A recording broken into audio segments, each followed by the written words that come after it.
Hello everyone, आज के इस वीडियो में हम सीखने वाले हैं कि किसी भी यौगिक को हम कैसे केवल देखकर चंद सेकेंडों में हम बता दें कि वो अम्ल है या क्षार। तो अम्ल और क्षार को पहचानने का आसान ट्रिक हम आज के इस वीडियो में लेकर आए हैं और आज के इस वीडियो में हम समझने वाले हैं। तो चलिए हम देखते हैं। यहाँ पे हमने लिख दिया है अम्ल और क्षार को पहचानने का आसान ट्रिक, और यहाँ पर हमने बहुत सारे यौगिक ले लिए हैं। अब मैं आपसे पूछूं कि बताइए मैग्नीशियम डाइहाइड्रॉक्साइड ये क्या है, अम्ल है या क्षार है? या आपसे मैं कह दूं कि H3PO2 ये क्या है, अम्ल है या क्षार है?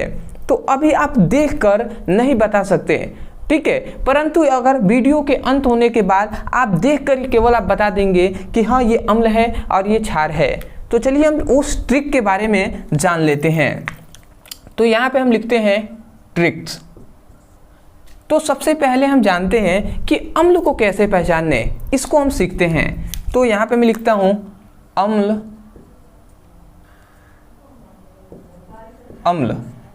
अब अम्ल को पहचानने के लिए 3 ट्रिक हैं। सबसे पहला, कोई भी यौगिक है उसके शुरू में क्या हो, H हो, तो उसे आप जान जाइए कि वो क्या है, अम्ल है। मतलब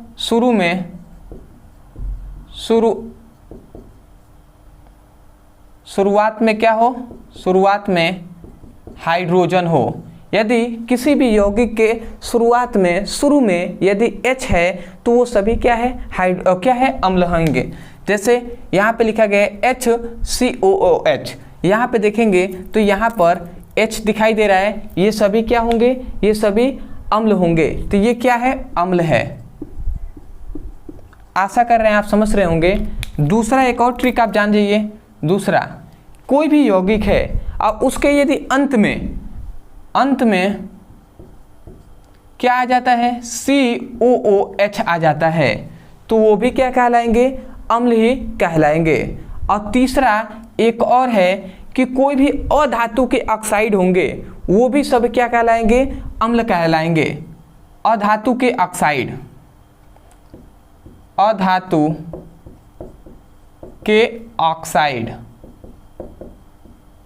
देखिए हमने यहाँ पे 3 आपको बता दिया है। इन तीनों तरीकों से हम क्या कर सकते हैं, हम पहचान सकते हैं कि कौन अम्ल है और कौन क्षार। सबसे पहले जिसके शुरुआत में यदि हाइड्रोजन आ जाए वो हम कहेंगे अम्ल है, या जिसके अंत में COOH आ जाए उसे हम कहेंगे अम्ल है, या अधातु के जो भी ऑक्साइड होंगे वो सब क्या होंगे, अम्ल ही कहलाएंगे। चलिए एग्जाम्पल से हम समझ लेते हैं। यहाँ पे देखिए, यहाँ पे शुरू में हाइड्रोजन भी है और अंतिम में देखें तो COOH है, इसका मतलब ये क्या है, अम्ल है। ठीक है, ऐसे ही यहाँ पे यदि हम देखते हैं तो यहाँ पे भी COOH है, यहाँ पे भी COOH है, यहाँ पे भी COOH है, इसका मतलब ये सभी क्या है, अम्ल हैं। तो बताइए आप केवल चंद सेकेंडों में देखकर बता सकते हैं या नहीं बता सकते हैं कि ये अम्ल है? ऐसे ही हम आगे और भी देखते हैं। यहाँ पर देखिए, यहाँ पे ध्यान से समझेंगे, कार्बन क्या है, कार्बन एक अधातु है कि नहीं है? यहाँ पे देखिए कार्बन के साथ ऑक्सीजन जुड़ा हुआ है, तो मतलब कार्बन अधातु है, तो अधातु ऑक्सीजन के साथ जुड़ा है तो अधातु के ऑक्साइड है कि नहीं? कार्बन एक क्या है, अधातु है, और इसमें ऑक्सीजन जुड़ गया है जिससे क्या बना है, CO2 बना है। तो ऑक्सीजन जुड़ा है तो कार्बन क्या है, अधातु, तो अधातु के ही तो ऑक्साइड है ना, ये अधातु के ही ऑक्साइड है। और जो अधातु का ऑक्साइड होता है वो सभी क्या कहलाते हैं, वो सभी अम्ल होंगे। तो इसका मतलब ये क्या है, ये अम्ल है। ये सल्फर क्या है, ये भी अधातु है और ऑक्सीजन जुड़ा हुआ है, इसका मतलब ये भी क्या है, अम्ल है। नाइट्रोजन भी क्या है, अधातु है, इसलिए ये भी अम्ल होगा। उसके बाद यदि आप यहाँ से ध्यान से समझते हैं, थोड़ा सा यहाँ पे एक और बात जान जाइए कि आप सोच रहे होंगे कि आपको कैसे पता सर कि ये अम्ल है, ये क्या है, अधातु है, और कौन धातु है कौन अधातु है, ये हम कैसे पहचाने? तो अधातु और धातु को पहचानने का आसान ट्रिक हमने पहले ही आपको पढ़ा दिया है। यदि आपने नहीं देखा, आप केवल क्या कीजिए, आप लिखिए अधातु को पहचानने का ट्रिक ब्रदर सर। इतना लिखकर आप YouTube पे जब सर्च करेंगे वीडियो आपको मिल जाएगा, वहाँ से उसकी पढ़ाई कर सकते हैं, या हम इसी वीडियो के डिस्क्रिप्शन बॉक्स में लिंक दे देंगे, वहाँ पे आप क्लिक करके भी अधातु और धातु को पहचानने का आसान ट्रिक से वहाँ से सीख सकते हैं। ठीक। ठीक है। अगला आता है, देखिए यहाँ पे HCl है, शुरू में H है, इसका मतलब अम्ल है। यहाँ पे शुरू में H है, यहाँ पे देखिए H है ना, H2SO4, यहाँ पे भी H है, तो ये भी क्या है, अम्ल है। ठीक है, ये भी क्या है, अम्ल है। और इसको आप जानते हैं अम्लों का राजा कौन है, सांद्र सल्फ्यूरिक अम्ल, मतलब H2SO4 ही है। ठीक है। अगला आता है, यहाँ पे देखेंगे तो यहाँ पे भी क्या है, H ही है, यहाँ पर भी H है, यहाँ पर भी H है, यहाँ पर भी HNO2 है, यहाँ पर देखेंगे यहाँ पे HNO3 होना चाहिए ना, नाइट्रिक ऑक्साइड। ठीक है। अगला आता है H2CO3 है, तो यहाँ पे भी देखेंगे H है, H है, H H H H, मतलब इसका मतलब क्या है, ये सभी जहाँ पर भी H शुरू में दिखाई दे रहे हैं, ये सभी आँख मूंद कर कह सकते हैं कि ये सभी क्या हैं, अम्ल हैं। अगला आते हैं, अब यहाँ पे देखिए लिथियम हाइड्रोक्साइड है। अब इसमें यहाँ तक हमने समझ लिया कि ये अम्ल है, तो इस तरीके से हम केवल देखकर बता सकते हैं ना चंद सेकेंडों में कि ये अम्ल है या क्षार। अब हम देख लेते हैं कि अम्ल को तो हमने सीख लिया कि अम्ल को हम इन 3 तरीके से बता सकते हैं। अब आते हैं कि क्षार को हम कैसे पहचानेंगे, क्षार को भी देख लेते हैं। तो सबसे पहला इसका रूल है कि जिसके अंत में जिस यौगिक के अंत में OH आ जाता है, जिस यौगिक के अंत में OH मतलब हाइड्रोक्साइड आ जाता है, वो सभी क्या कहलाएंगे, क्षार कहलाएंगे। तो यहाँ पे देखिए OH आया कि नहीं आया अंत में, तो इसका मतलब ये क्या होंगे, क्षार होंगे। ठीक है। यहाँ पे भी क्षार, यहाँ पे भी देखिए OH आया, यहाँ पे भी अंतिम में OH, अंतिम में OH, OH OH OH OH OH, इसका मतलब ये सभी क्या हैं, क्षार हैं। ऐसे हम भस्म के नाम से भी जानते हैं, मतलब बेस्ट है। तो आशा करते हैं इतनी बात आप समझ गए।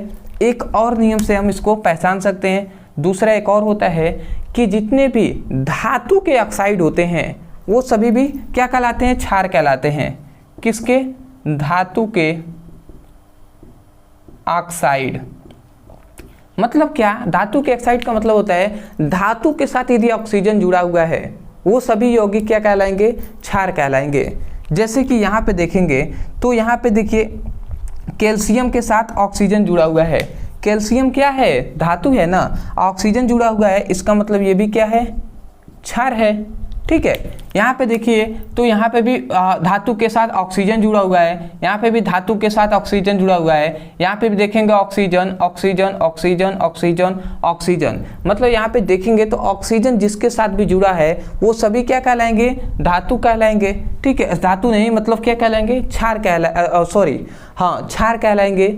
क्यों, क्योंकि ये सभी धातु के साथ ऑक्सीजन जुड़ गया है, मतलब धातुओं के ऑक्साइड कहलाएंगे। ठीक है। यहाँ पे भी देखिए लिथियम के साथ ऑक्सीजन जुड़ा हुआ है। ठीक है। यहाँ पे देखिए बेरिलियम के साथ, यहाँ पे देखिएगा मैग्नीशियम के साथ, एल्युमिनियम के साथ, कॉपर के साथ। तो यहाँ पे जितने भी ऑक्सीजन के साथ क्या है, धातु के साथ ऑक्सीजन जुड़े हुए हैं, ये भी सभी क्या कहलाएंगे, सभी क्षार कहलाएंगे। तो इस तरीके से आप केवल चंद सेकेंडों में देखकर पहचान लेंगे कि कौन धातु है और कौन अधातु। परंतु कुछ अपवाद ऐसे हैं जो अपवाद के यदि आप श्रेणी में रहते हैं, आप देखते हैं कि ये अपवाद है, ये नहीं होगा, ये नहीं होगा, तो ऐसे नहीं होने वाला। यदि आप ऐसे देखते हैं तो आप इन सभी को तो आप ऐसे कहेंगे तो ये सभी आप कहेंगे कि बेकार है, ऐसा नहीं है। आप केवल चंद सेकेंडों में देखकर तो बता सकते हैं ना। अगर मान लेते हैं कि 90% आपको इस तरीके से सीख लेते हैं, 10 अपवाद भी है तो उससे कोई दिक्कत नहीं है भैया, 90% तो हम देखकर बता सकते हैं ना। जिसको कुछ नहीं आ रहा है उसको 90% यदि आने लगे तो इससे अच्छा क्या हो सकता है। तो कुछ अपवाद हैं, वो 2-4 आप याद कर लेंगे। बेसिक यही है कि आप यहाँ से ही आप इस तरीके से पहचान सकते हैं। आशा करते हैं आप समझ गए होंगे। अदरवाइज यदि आपको समझ में आया है तो हमें कमेंट्स में एक बार ज़रूर बताइएगा कि वास्तव में आपको ये वीडियो कैसा लगा। और दूसरी बात, यदि आपको अच्छा लगा है तो चैनल से जुड़ जाइएगा, क्योंकि आगे भी ऐसे ही कंटेंट आपको लिए प्रोवाइड कराते रहेंगे। और दूसरी बात, यदि आपको धातु और अधातु को पहचानने का ट्रिक जानना है, डिस्क्रिप्शन में लिंक है, आप जाइए उस पर क्लिक कीजिए और वहाँ से उसकी पढ़ाई कीजिए। तो मिलते एक नए टॉपिक के साथ, तब तक के लिए धन्यवाद। जय हिंद, जय भारत।